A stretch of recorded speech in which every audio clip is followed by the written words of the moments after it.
Shalom Bapak Ibu Saudara yang terkasih dalam Tuhan Yesus Kristus. Senang sekali bisa menyapa kembali Bapak Ibu Jemaat semua dalam Renungan Sabtu edisi 9 November 2024. Kita bersyukur Bapak Ibu Saudara bisa mengawali seminggu awal di bulan November ini, 2 bulan menjelang akhir tahun 2024. Kita bersyukur. Mari kita berdoa kepada Tuhan, kita bersatu hati. Tuhan, kami sungguh bersyukur kepada Engkau karena Engkau baik adanya. Engkaulah sumber kebaikan, Engkaulah yang maha baik. Daripadamulah segala kebaikan itu mengalir, menguasai seluruh alam semesta ini ya Tuhan. Sungguh kami bersyukur karena hingga pada detik ini pun kami terus merasakan dan melihat kebaikan-kebaikan Tuhan dengan berbagai bentuk dan manifestasinya dalam kehidupan kami. Kami yang terbatas dalam menyadari dan menghitungnya. Ampunilah kami ya Tuhan. Tapi sekiranya untuk satu ataupun dua hal yang kami sadari dan kami akui, biarlah itu membawa kemuliaan bagi nama Tuhan. Sebab itulah kami memuji Engkau ya Tuhan, Allah yang maha baik, Allah yang menjadi sumber segala sumber-sumber kehidupan kami. Kami rindu merenungkan firman-Mu pada pagi hari ini ya Tuhan, yang akan terus membangun kami ya Tuhan di dalam kehidupan yang berkenan, yang benar di mata Allah. Kami sambut firman-Mu, di dalam nama Tuhan Yesus Kristus kami berdoa dan bersyukur. Amin. Kisah Para Rasul pasalnya yang ke-17 ayat yang ke-25. Kisah Para Rasul 17 ayat 25 mengatakan, saya akan bacakan dari ayat yang ke-24. Allah yang telah menjadikan bumi dan segala isinya, Ia yang adalah Tuhan atas langit dan bumi, tidak diam dalam kuil-kuil buatan tangan manusia, dan juga tidak dilayani oleh tangan manusia, seolah-olah ia kekurangan apa-apa, karena dialah yang memberikan hidup dan nafas dan segala sesuatu kepada semua orang. Bapak Ibu Saudara yang terkasih dalam Tuhan Yesus Kristus, suatu kali ada seorang jemaat, ini bukan terjadi di GKJ Arcawinangun Bapak Ibu Saudara, tapi komentar yang saya dengar dari jemaat ini membuat saya berpikir dalam. Jemaat ini dalam satu peristiwa dia mengatakan bahwa apa yang bisa diberikan, apa yang gereja berikan kepada saya, padahal saya sudah memberikan perpuluhan, saya sudah memberikan persembahan dengan jumlah yang tidak sedikit. Apa yang gereja berikan buat saya? Bapak Ibu Saudara yang terkasih dalam Tuhan Yesus Kristus, pertanyaan ini menjadi perenungan yang baik ketika memang gereja dengan segala sebagai organisasi, sebagai persekutuan umat Tuhan, sebagai gereja yang dipimpin oleh Kristus Sang Kepala Gereja, jika Dia tidak memberikan pelayanan yang baik, yang maksimal, yang sesuai dengan kebutuhan jemaat, maka komentar ataupun kritik dari jemaat ini menjadi benar adanya. Tetapi menjadi keliru ketika komentar itu didasari dengan jiwa materialistik dan juga transaksional. Apa alasannya Bapak Ibu Saudara? Karena jelas dalam firman Tuhan yang kita perhatikan hari ini bahwa Allah tidak dilayani oleh tangan manusia, seolah-olah ia kekurangan apa-apa Bapak Ibu Saudara. Sehingga dengan alasan apa kemudian kita merasa ketika kita memberikan persembahan, memberikan tenaga kita di dalam melayani Tuhan, kemudian kita menuntut apa yang gereja berikan buat saya. Ini sedikit banyak Pak Besar terkait dengan bagaimana perenungan kita sebenarnya. Apa yang Allah berikan buat saya. Sebelum kita terlanjut Bapak Ibu Saudara terlampau menghakimi gereja tidak memenuhi kebutuhan kita, atau mungkin dengan secara lebih keras lagi Bapak Ibu Saudara, sebelum kita terlampau berpikir bahwa Allah tidak memenuhi kebutuhan kita, tidak memperhatikan hidup kita, kita perlu melihat hal-hal kecil Bapak Ibu Saudara. Dikatakan tadi bahwa karena dialah yang memberikan hidup dan nafas dan segala sesuatu kepada semua orang. Bukankah Bapak Ibu Saudara untuk nafas kehidupan yang kita rasakan tanpa kita sadari itu, ya benar kita tidak selalu menyadari itu sebagai sebuah pemberian Tuhan.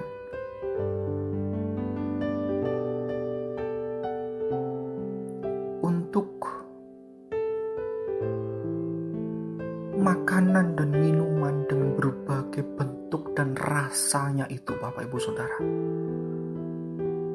Bukankah bahkan kita tidak memperhatikan apakah itu baik untuk kesehatan saya atau tidak, yang penting saya bisa menikmati, bisa makan dan minum itu. Terlebih kita, apalagi kita memperhatikan itu sebagai pemberian Tuhan.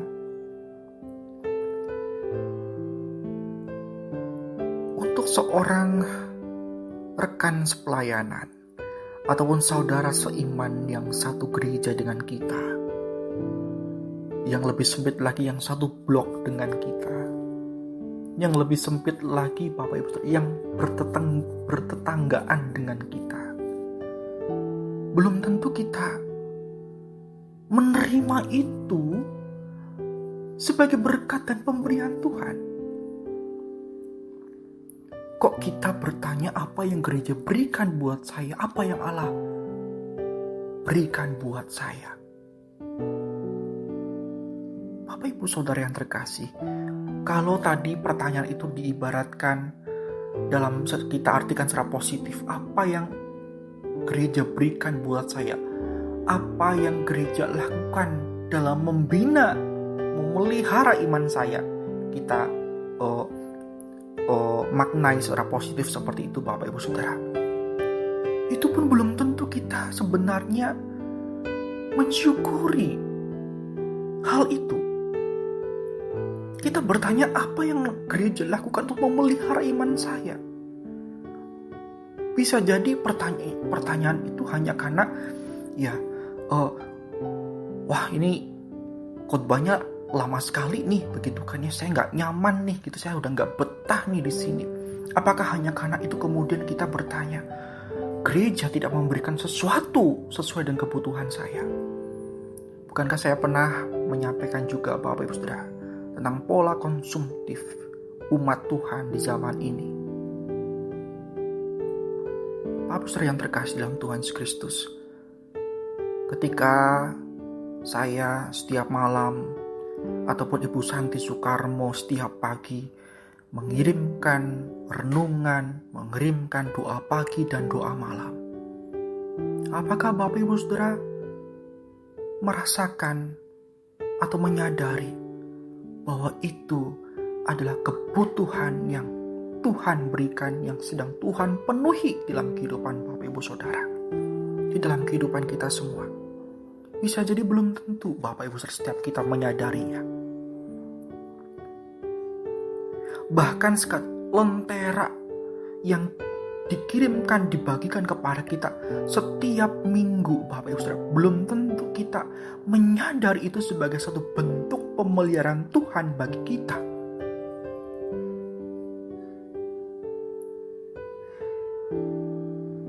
Jadi baik lentera maupun doa malam, doa pagi yang dikirimkan di grup Bapak Ibu Saudara, belum tentu kita merasa, iya itu untuk saya, iya itu berkat buat saya, Ya, itu kesempatan yang sangat baik buat saya. Belum tentu Bapak Ibu Saudara terkasih. Bahkan untuk setiap kesempatan untuk kita datang beribadah, setiap kesempatan untuk kita melayani Tuhan, setiap kesempatan untuk kita bisa duduk dan berdiri di gedung GKJ Arcawinangun, belum tentu ya kita merasakan, menyadari, mensyukuri, menikmati itu sebagai anugerah kemurahan Allah. Kalau demikian Bapak Ibu Saudara, bagaimana kita akan berlagak bahwa saya sedang menyokong Allah dengan persembahan saya. Saya sedang menyokong Allah dengan tenaga saya. Namun saya sudah pelayanan kok. Bapak Ibu Saudara yang terkasih dalam Tuhan Yesus Kristus, mari kita mari kita jangan meneruskan anggapan yang salah ini apabila di antara kita memilikinya. Sebab sekali lagi bahwa Tuhan tidak sedang membutuhkan asisten Bapak Ibu Saudara untuk memenuhi kebutuhannya, untuk menggenapi rencananya. Melainkan mari kita coba Bapak Ibu Saudara menyadari hal-hal kecil ini. Ketika kita mempertanyakan pemeliharaan Tuhan, mempertanyakan apa yang Gereja lakukan buat saya, maka mari kita perhatikan doa malam, doa pagi, itu adalah berkat Tuhan buat saya. Renungan Sabtu, itu adalah berkat Tuhan buat saya. AC di dalam gedung gereja, itu berkat buat saya. Orang yang duduk di kanan kiri belakang saya, mereka adalah berkat buat saya dari Tuhan. Khotbah firman Tuhan itu adalah berkat buat saya dari Tuhan. Bahkan setiap hal Bapak Ibu yang kita temukan di gereja dengan berbagai aspek lingkup pelayanannya, itulah berkat Tuhan buat saya dan Bapak Ibu Saudara. Mari kita berdoa. Tuhan, kami memohon ampun kepada Engkau ketika kami masih salah fokus, bahkan menganggap dengan pandangan-pandangan yang keliru ya Tuhan, anggapan-anggapan yang salah. Engkau sampai selama-lamanya adalah independen, pribadi, tidak membutuhkan kami. Sebab Engkau adalah Allah yang sejati. Karena ketika Engkau membutuhkan kami ya Tuhan, maka Engkau bukan Allah. Sehingga ketika Engkau masih memelihara kehidupan kami, masih memberikan kesempatan demi kesempatan, bahkan pelayanan demi pelayanan, kemauan dan pekerjaan, itu adalah kemurahan, itu adalah anugerah. Yang ketika kami melakukan itu, bukan berarti bahwa kami sedang membantu Allah, menyokong Allah. Tapi justru kami sedang lebih dalam lagi menikmati anugerah kemurahan-Mu, kebaikan-Mu, pertolongan-Mu, kekuatan-Mu ya Tuhan, kuasa-Mu dalam kehidupan kami.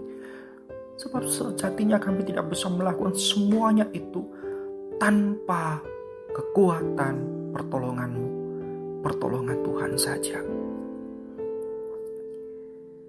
Arahkanlah hati dan pikiran kami, hidup kami ya Tuhan, pada cara hidup, cara pandang, cara pikir, dan cara hidup yang benar.